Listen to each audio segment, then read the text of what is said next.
Welcome back to the show. Today, Chef Jesse Miller is back, and he shares his tasty pan-seared double pork chop with lump crab and wild mushroom salad with a side of mustard greens on polenta cakes. I don't know if you can hear it, but my stomach's already growling. Welcome back, Chef. It's Thank nice you. to It's have great you. to be back. You have brought quite an assortment. Is this going to be a complicated dish to put together? It's not. A lot of it can be prepped ahead. Like I wanted to talk about the mustard greens. You're going to blanch those the day off before. Just heat them to order when you're ready for food.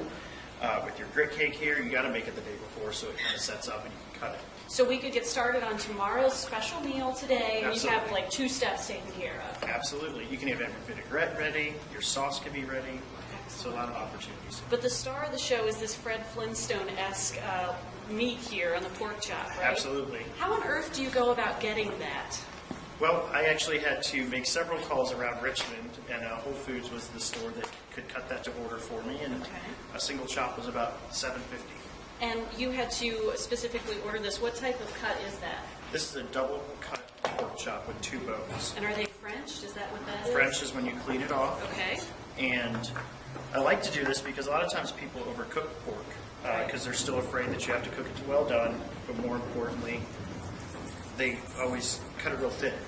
And a lot of times we don't get to... And then, oops, it's a piece of shoe leather. Yeah. So here's this little seasoning. Okay, some salt and pepper. pepper. And always season liberally so that we get that nice flavor on the outside here. Sometimes you get a little scared of using salt at this portion of the meal, but that's when you need to use it, right? And that's when you enhance the flavors all throughout the rest of the dish. Now, you were mentioning overcooking. With a piece of pork that size, how would you know when it's finished? I mean, we haven't even started. I'm really jumping the gun here, but it seems like you could maybe undercook that. Really You could easily. really easily. The best thing I can tell people at home to do is to invest in a thermometer. Okay. And A meat thermometer? And sometimes just need to be patient. Yep, meat Okay. thermometer is perfect.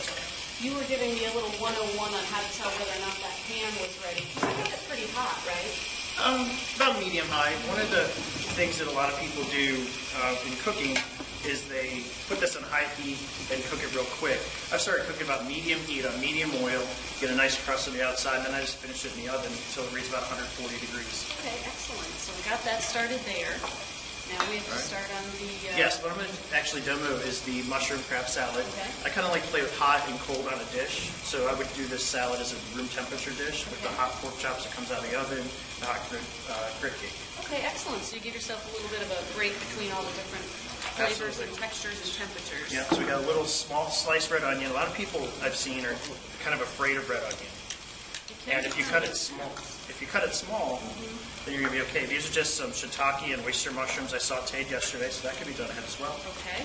We got some lump crab here. If you didn't want to use lump, you could use back fin or claw if you're worried about cost. But this is about a half a cup, and this is going to feed 2 people the entire dish, and it's kind of a play on that. I'm going to tip it up so we can see this magic that you're making happen in here. Just a little mayo to kind of bind it together. Not a lot. We don't. No, that's not much at all. And we give it just a little salt with that. I like a little lemon because it gives us a little refreshing taste. Just do a little tasty roux there. Okay. Microplates are great. You can find them almost everywhere now, especially in Richmond here, the local restaurants and so on, or restaurant stores. Very handy. And then what's that? Some parsley? Italian flat leaf parsley. It's like my go-to ingredient. That and garlic. It kind of freshens stuff up, doesn't it? It does. And this is my vinaigrette here. Just going to kind of squeeze that on there. It's a chive and cider. Okay, chive and cider. We'll have this recipe on our website so you can Yes. get started on it today and have it ready for your special Yep. meal I tomorrow. provided every single recipe up here, and it is much more simple than we thought it would be. Okay. So I'm just going to kind of Take lightly the lead toss on this that. together. Now you don't want to mix that into oblivion, do you? Correct. You want to kind of, almost like a spoon folding technique, where you just kind of toss it around and break up the mayonnaise a little. Can you tilt it that way and do your special Sure. technique? There you go. Got to give a little bit of the love here. Showing it some love because it's a love meal, isn't it? Yeah. So you can see that mayonnaise is kind of dissipated, but it's just enough to kind of get it to stick a little bit. Yep. Okay. So that's done? That's done. Wow. And then that could actually be made the next day. A lot of things sit overnight. With salads, especially, the flavors get stronger and kind of marry together, so they kind of come together. Even yummier. Yep. The grit cake here, the biggest thing is to make sure it's about 1 inch thick. Okay. If you do it too much more, you're going to find that it falls apart or it doesn't cook through by the time you want it to. Okay. And you can cut this with a knife. You would just want to make clean cuts. So if we want to do a square or rectangle, you can just go straight through there. Okay. And we could batter this in anything really, beer batter. We could just do some cornstarch. We could put it on a grill. We could put it in a hot saute pan. Speaking of which, I would flip this pork chop. Okay, so you just pick it up. It's got a little, what's it look like over there? So you see right there, Oh, yeah. nice and golden, But not over brown. done. Exactly.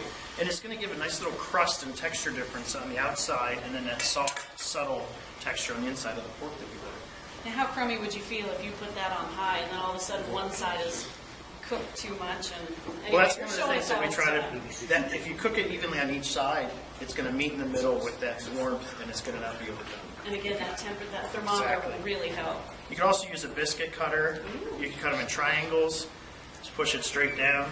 You said And to, then oh, look at that. And the one thing I do want to mention about grit cakes, or even polenta cakes, even risotto cakes, is that if you have these for breakfast the day before or for dinner, while they're still hot, you got to plan ahead. So then that's when I would mix in my flavors. I do a breakfast one with some chorizo sausage and some hot peppers, mix it in, set it, and do it over sausage gravy the next morning.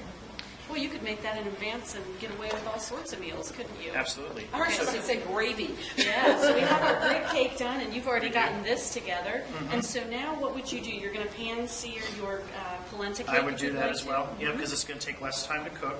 So I would get this ready, put it in the oven, Great. and this is going to take about 15 to 17 minutes. I cooked it yesterday. The demo played at about 315 in a regular conduction oven, which most restaurants have. Homeowners will probably have that. Now, do you have to give that a chance to rest after Yes, you've done? absolutely. That's key to this item. Now, the nice thing by being thick is it's less likely to overcook and dry out unless you cook it too much. Yeah. Oh, well, Chef Jesse, that looks absolutely beautiful. Here's Yeah, the so finished it's gonna product be when you put together. it all together and That plate it recipe's up. on our website, so that's going to be fantastic. And this is for two.